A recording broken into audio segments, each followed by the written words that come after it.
आठवीं कक्षा के विद्यार्थियों, जैसी आरटी के डीजी स्कूल में आपका स्वागत है। विद्यार्थियों, आज मैं उपस्थित हुआ हूँ आपके हिंदी विषय के साथ। आपकी हिंदी की पाठ्य पुस्तक भाषा मंजरी का पहला पाठ है पुष्प की अभिलाषा, जिसके कवि हैं माखनलाल चतुर्वेदी। छात्रों, पिछली कक्षा में आपने कविता के बारे में जाना था, समझा था। आज हम लोग इस कविता के कुछ कठिन शब्दों के अर्थ, पाठ के प्रश्नों के उत्तर और भाषा संदर्भ संबंधी प्रश्नों को जानेंगे।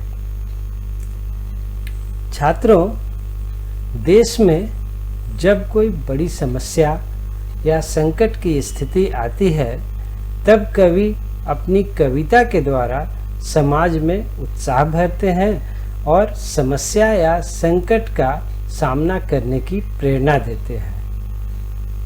पुष्प की अभिलाषा भी इसी पृष्ठभूमि में लिखी गई एक कविता है। पुष्प की अभिलाषा वास्तव में कवि माखनलाल चतुर्वेदी की एक बहुत प्रसिद्ध छोटी सी कविता है। इसमें कवि ने पुष्प के माध्यम से यह बताया है कि जो वीर देश पर बलिदान होते हैं, हम उनकी सेवा हेतु कुछ कर सकें, यह हमारे लिए सबसे गौरव की बात है। इस पाठ को पढ़ते समय आपको कुछ कठिन शब्द भी मिले होंगे। उन कठिन शब्दों के अर्थ यहाँ पर देखिए। अभिलाषा, जिसका अर्थ होता है इच्छा। सुरबाला, अप्सरा। गूंथा का अर्थ है यहाँ पर धागा में पिरोया हुआ। बिंद का अर्थ है छेदा जाना। इठलाना का अर्थ होगा इतराना। बनमाली का अर्थ है यहाँ पर बागवान। मातृभूमि, अपना देश। गहना, जिसका अर्थ है आभूषण।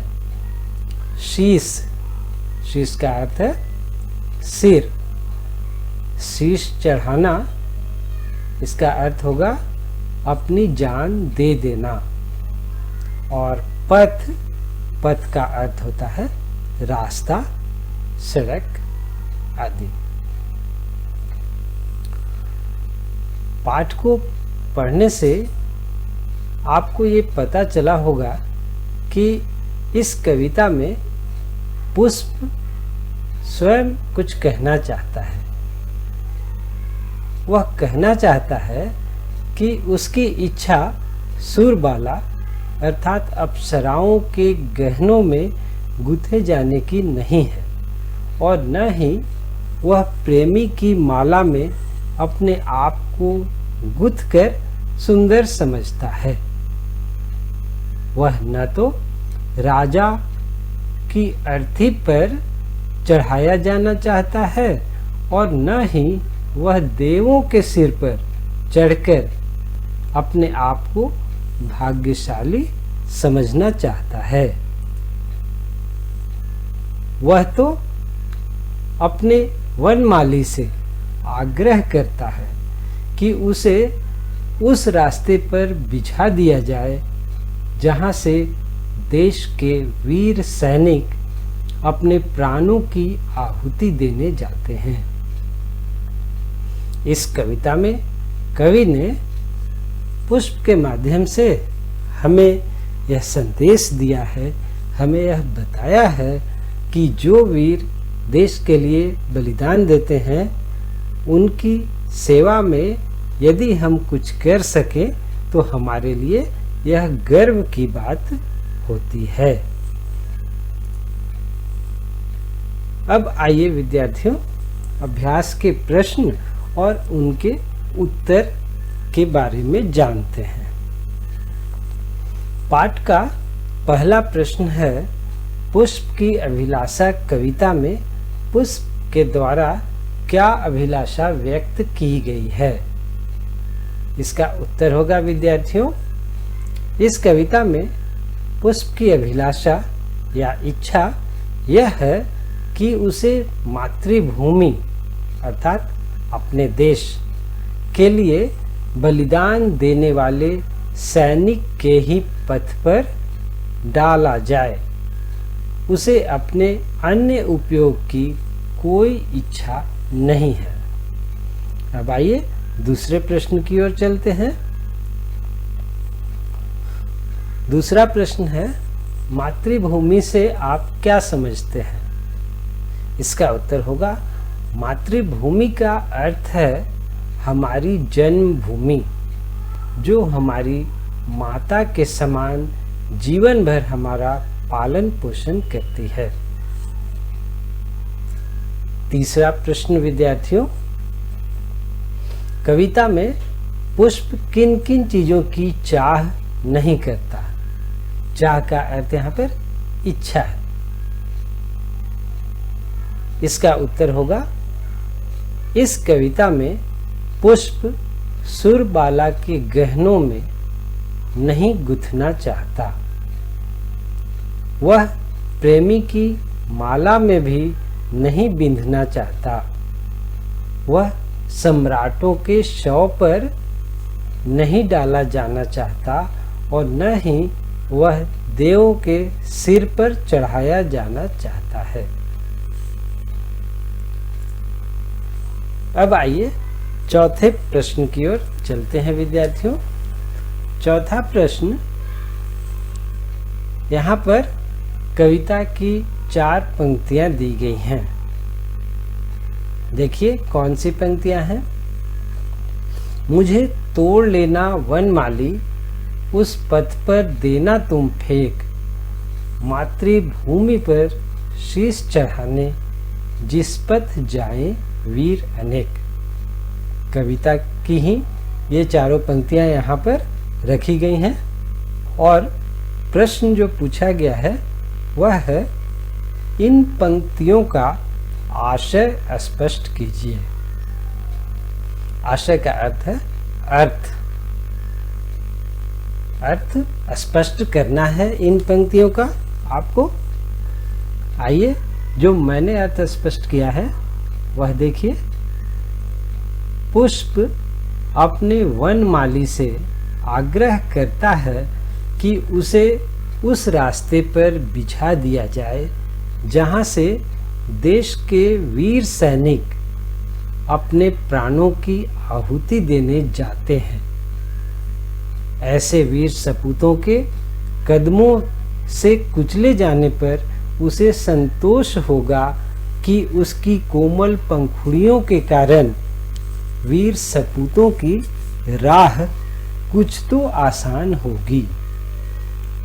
छात्रों, वे सिपाही, वे वीर सैनिक तो अपने प्राणों की बलि देने जा रहे हैं। देश की रक्षा करने का प्रण उन्होंने लिया है, तो ऐसे समय में उन्हें कुछ राहत देना पुष्प अपना कर्तव्य मानता है।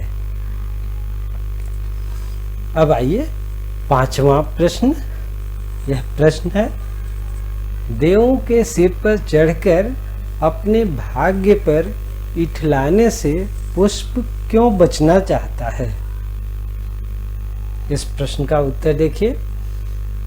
देवों के सिर पर चढ़कर अपने भाग्य पर इठलाने से पुष्प बचना चाहता है क्योंकि वह गर्व करने के उपरांत होने वाले घमंड रूपी दुर्गुण से बचना चाहता है। छात्रों, गर्व होना और गर्व के बाद घमंड होना स्वाभाविक है और इसी घमंड से बचने की कोशिश पुष्प करना चाहता है और इसी कारण वह देवों के सिर पर चढ़कर अपने भाग्य पर इठलाने से बचता है। तो ये प्रश्न और उत्तर थे विद्यार्थियों। अब आइए हम लोग आगे चलते हैं। भाषा संदर्भ। भाषा संदर्भ का भी प्रश्न मैंने यहाँ पर रखा है। प्रश्न है, निम्नलिखित शब्दों के तद्भव रूप लिखिए। यहाँ पर 4 शब्द दिए गए हैं छात्रों, शीश, मातृ, पुष्प, भाग्य। ये चारों शब्द पर अगर आप ध्यान देंगे तो ये तत्सम शब्द हैं, या हमारी हिंदी भाषा में 4 प्रकार के शब्द हैं। पहला तत्सम, जो कि संस्कृत से मूल रूप से हिंदी में ले लिए गए हैं। ये तत्सम शब्द ही यहाँ पर आपको दिख रहे हैं। इसी शब्द के तद्भव रूप आपको लिखने हैं। तद्भव का अर्थ उसी तत्सम शब्द से बने हुए शब्द। तो एक तत्सम, दूसरा तद्भव, तीसरा देशज। देशज शब्द होते हैं जो उस समाज के खास शब्द होते हैं जो केवल उन्हीं समाज के अंतर्गत उपयोग में लाए जाते हैं। हिंदी में भी कुछ शब्द ऐसे हैं जो कि केवल हिंदी के अपने ही हैं, वे कहीं से लिए नहीं गए हैं बल्कि लोगों के जुबान पर वे आए हैं। ऐसे शब्द देशज होते हैं। और चौथा जो प्रकार होता है वह होता है विदेशज। इसमें किसी भी भाषा में जो दूसरे देशों की भाषा के शब्द आ जाते हैं वे सब विदेशज शब्द कहलाते हैं। हमारी हिंदी की भी भाषा में देखिए आपको अंग्रेजी के कुछ शब्द मिल जाएंगे या अन्य भाषाओं के भी शब्द मिल जाएंगे, वे सब विदेशज होते हैं। तो यहाँ पर 4 शब्द जो दिए गए हैं वे तत्सम शब्द हैं और इनके तद्भव रूप आपको लिखने हैं। तो आइए देखते हैं मैंने क्या लिखा है। शीश। शीश का तद्भव रूप हिंदी में जो उपयोग में आता है वह है सिर। मातृ। मातृ का तद्भव रूप माता। पुष्प का तद्भव रूप हिंदी में है फूल। और भाग्य। भाग्य का तद्भव रूप हिंदी में भाग है। तो ये सब तद्भव रूप के हैं।